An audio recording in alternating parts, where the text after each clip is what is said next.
उसके बाद में है दूसरा है उत्पत्ति स्थान जो है वो है ई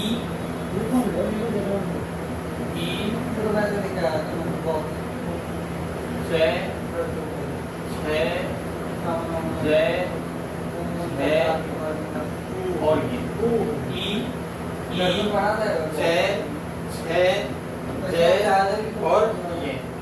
और ये और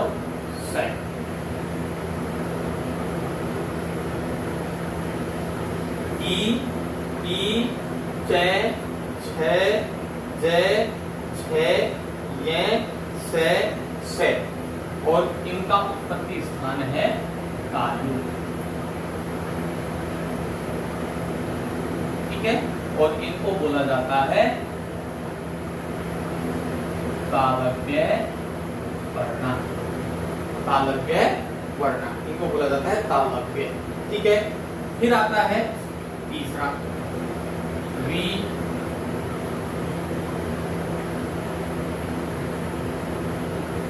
वी। ठीक है, है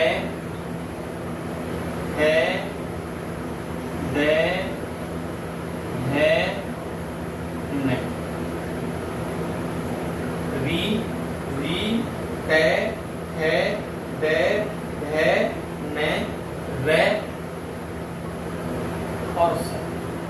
ठीक है, ये कौन से हो गए? टे थे दे है ने, यानी कि टे वर्ग जो हो गया वो किससे उच्चारित किया जाता है? मूर्धा से, मूर्धा। ठीक है, और इनको बोला जाता है मूर्धन्य वर्ण। ठीक है, क्या बोला जाता है? मूर्धन्य वर्ण। फिर उसके बाद में आता है चौथा कै वर्ग हो गया, च वर्ग हो गया, टे वर्ग हो गया, और अब आता है तय वर्ग।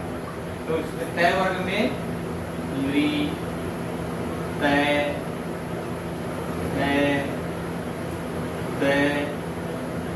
है और ने। ली तय वर्ग में तय है दे है ने, ले और से। ठीक है, इसको तय वर्ग को जो है कौन से स्थान से उच्चारित किया जाता है? दंता।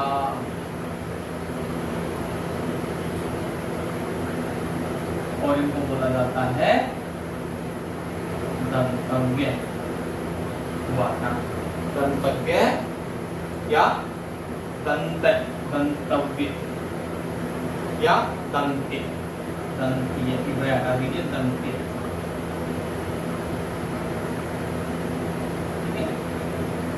दंतव्य दंत्य। उसके बाद में आता है हमारा पांचवा जो है वो आता है हमारा, क्या बच गया? पै। ऊ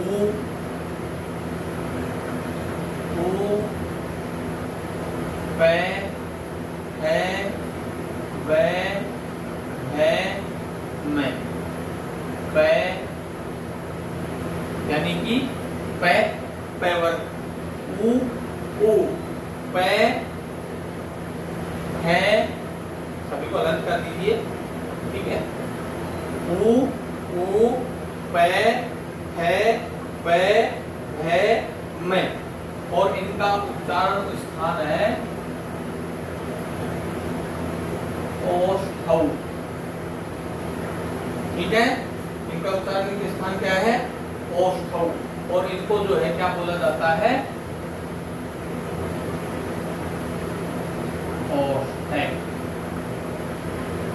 ठीक है, इनको क्या बोला जाता है? ओष्ठै। ठीक है, अगला है, अब जो है जो नासिका से उच्चारित किए जाते हैं वर्ण, उनको क्या बोला जाता है? अर्थात वो वर्ण कौन कौन से हैं? तो वो वर्ण है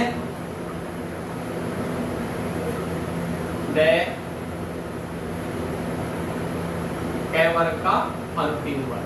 ठीक है, च वर्ग का अंतिम वर्ण। टय वर्ग का अंतिम वर्ण।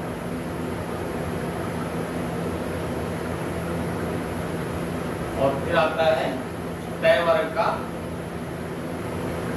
अंतिम वर्ण, यानी कि टय, न और न, ये इस तरह से जो है, और मैं टय वर्ग का अंतिम।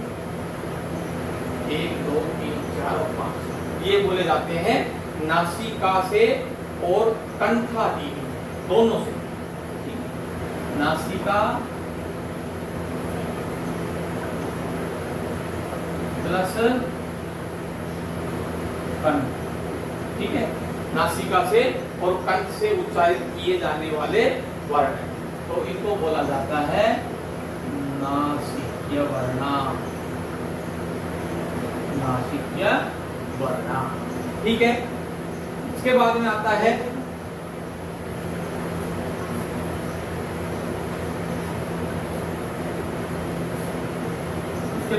है हमारा 7 नंबर के ऊपर ए और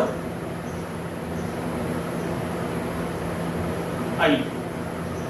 तो ये जो ए और आई वर्ण है, इनको कहां से जो है उच्चारित किया जाता है, तो इनको उच्चारित करने का स्थान है कंठ तालव्य। कंठ, इनको जो है उच्चारित करते हैं हम कंठ से और तालव्य से, और इनको फिर बोला जाएगा कंठ तालव्य।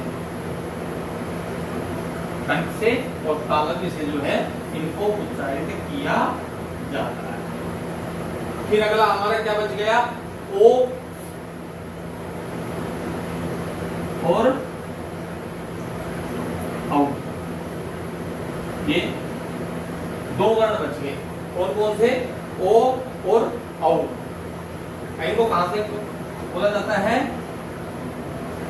कंठोष है,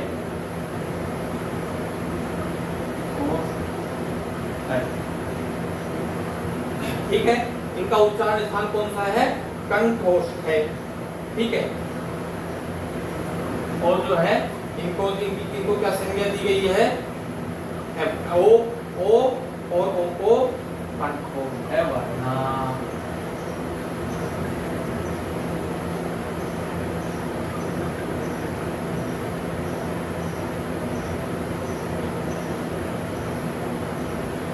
ठीक है। उसके बाद में आता है हमारा लास्ट वे।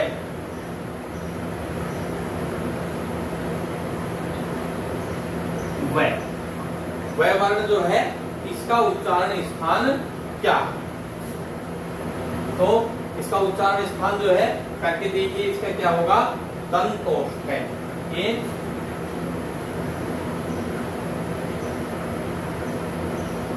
दंतोष है, अर्थात इसको जो है दांत से और ओठों से जो है उच्चारित किया जाता है।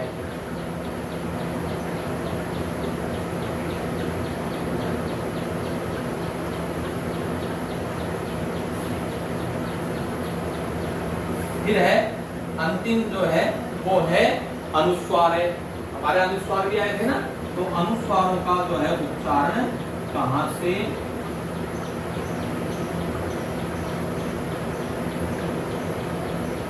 अनुस्वार जो है इनका उच्चारण स्थान कौन सा है और इनको क्या जो है संज्ञा दी जाती है।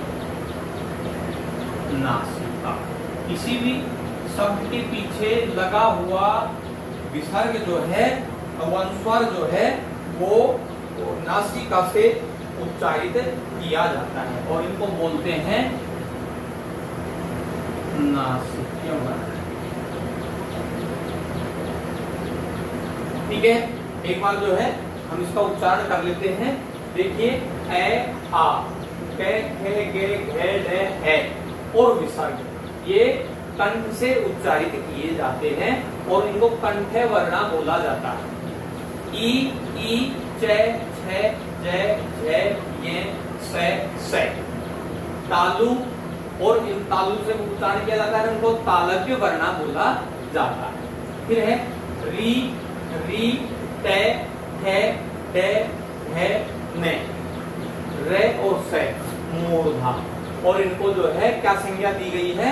मूर्धन्य वर्णों की संज्ञा दी गई है, अर्थात ये हमारे मुख में स्थित मूर्धा से जो है उच्चारित किए जाते हैं। ली, तय, थे, ते, धे, ने, ले और से, इन वर्णों का उच्चारण स्थान दांत होते हैं, अर्थात इनको दांतों के सहयोग से जो है उच्चारित किया जाता है और इनको जो है दंतः वर्णा बोला जाता है।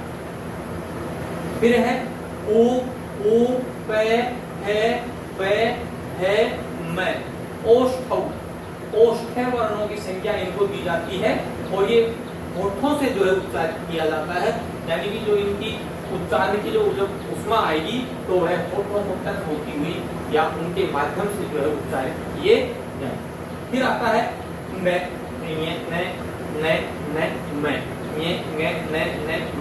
नासिका प्लस कंठ, अर्थात नासिक के वर्ण बोला जाता है।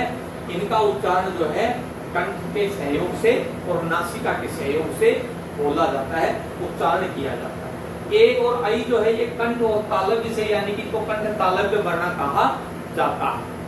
और ओ और औ जो है वो कंठ और ओष्ठ से, ओ, ठीक है, और ओष्ठ दोनों को जो है छूटा हुआ वर्ण आ रहा है, कंठ ओष्ठ वर्ण कहा जाता है।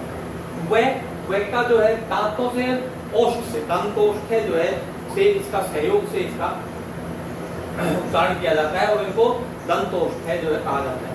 अनुस्वार नासिका से उच्चारित किया जाता है। तो ये था हमारा आज का वर्णों के ऊपर विचार करना या उनका ज्ञान करना या उनकी जानकारी करना। आप इनको ध्यान से पढ़ें, कौन से वर्ण का कहां से उच्चारण किया जाता है ये हमें पता होना चाहिए, क्योंकि किसी भी भाषा को सीखने से पहले, उसका शुद्ध उच्चारण करने से पहले उनके उच्चारण स्थान का ज्ञान होना बहुत जरूरी है, उसकी जानकारी होना बहुत जरूरी है। शुभम दिवस, धन्यवाद।